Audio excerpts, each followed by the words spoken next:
मेरे प्यारों, आज मैं तुम्हें उस कुंजी के बारे में बताने आया हूं जिसे पूरी मनुष्यता खो चुकी है। वह कुंजी बहुत छोटी है, इतनी छोटी कि तुम्हारी बटी बटी आंखों को वह दिखाई ही नहीं देती। तुम पहाड़ों को देखते हो, तुम सितारों को देखते हो, लेकिन अपने पैरों के नीचे दबे उस छोटे से सत्य को नहीं देख पाते।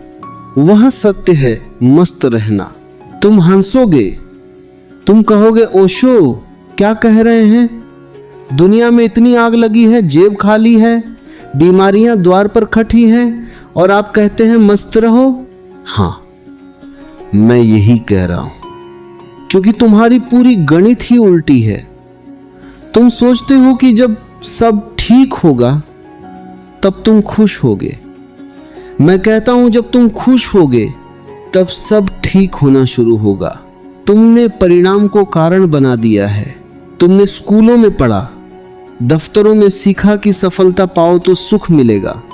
यह सरासर झूठ है। अस्तित्व का नियम इससे बिल्कुल विपरीत है। जो तुम हो वही तुम्हारे पास लौट कर आता है। अस्तित्व एक गूंज है। अगर तुम दुखी हो तो तुम ब्रह्मांड को दुख का आमंत्रण दे रहे हो। तुम एक रोता हुआ चेहरा लेकर चलते हो तो सारा अस्तित्व तुम्हें और रुलाने के बहाने ढूंढ लेता है। लेकिन जिस क्षण तुम बिना किसी कारण के, बिना किसी शर्त के मस्ती में डूब जाते हो, तुम अस्तित्व के तालमेल में आ जाते हो। मस्ती का मतलब यह नहीं कि तुम अपनी जिम्मेदारियों से भागकर हिमालय पर बैठ जाओ। मस्ती का मतलब है इस क्षण की समग्रता। अगर तुम सड़क पर झाड़ू भी लगा रहे हो तो उसे ऐसे लगाओ जैसे तुम ईश्वर के आंगन को साफ कर रहे हो। फिर देखो, वो झाड़ू लगाना भी एक प्रार्थना बन जाएगा। तुम 24 घंटे लड़ रहे हो। तुम भविष्य से लड़ रहे हो जो अभी आया नहीं। तुम अतीत से लड़ रहे हो जो कब का मर चुका। तुम्हारी यह लड़ाई ही तुम्हारी ऊर्जा को सोख रही है। मुझे बताओ, क्या कभी किसी चिंता ने तुम्हारी समस्या हल की है? नहीं। चिंता सिर्फ तुम्हारी बुद्धि पर धूल जमा करती है। जब तुम तनाव में होते हो तो तुम अंधे हो जाते हो। समाधान तुम्हारे सामने पड़ा होता है पर तुम्हें दिखाई नहीं देता। मस्त व्यक्ति बुद्धिमान होता है क्योंकि वह शांत है। उसे चीजें वैसी ही दिखाई देती हैं जैसी वे हैं। वह समस्या को समस्या नहीं, एक खेल की तरह देखता है।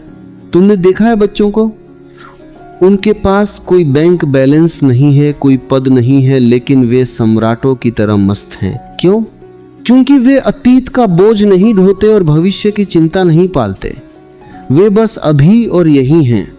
जैसे जैसे तुम बढ़े हुए, समाज ने तुम्हें गंभीर बना दिया।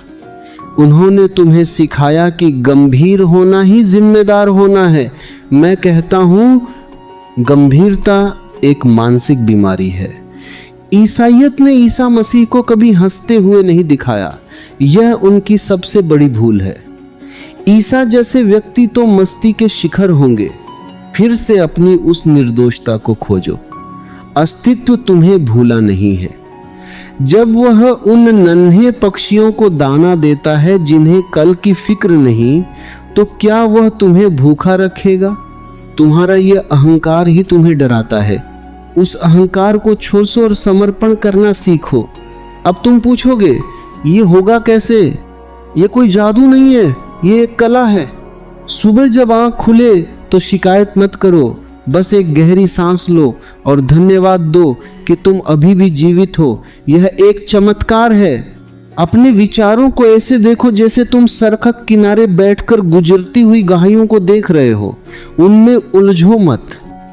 तुम विचार नहीं हो, तुम वह चेतना हो जो उन्हें देख रही है। रोज खिलखिलाकर हंसो, बिना किसी चुटकुले के, बस इसलिए कि तुम अस्तित्व का हिस्सा हो। हंसी तुम्हारे भीतर के सारे जहर को धो देगी। मेरे प्यारों, जीवन एक संघर्ष नहीं, एक उत्सव है, एक नृत्य है। इसे इतनी गंभीरता से मत लो कि तुम जीना ही भूल जाओ। मौत आएगी ही, उसे आने दो। लेकिन जब वह आए तो वह तुम्हें जीवित पाए, मुर्दा नहीं।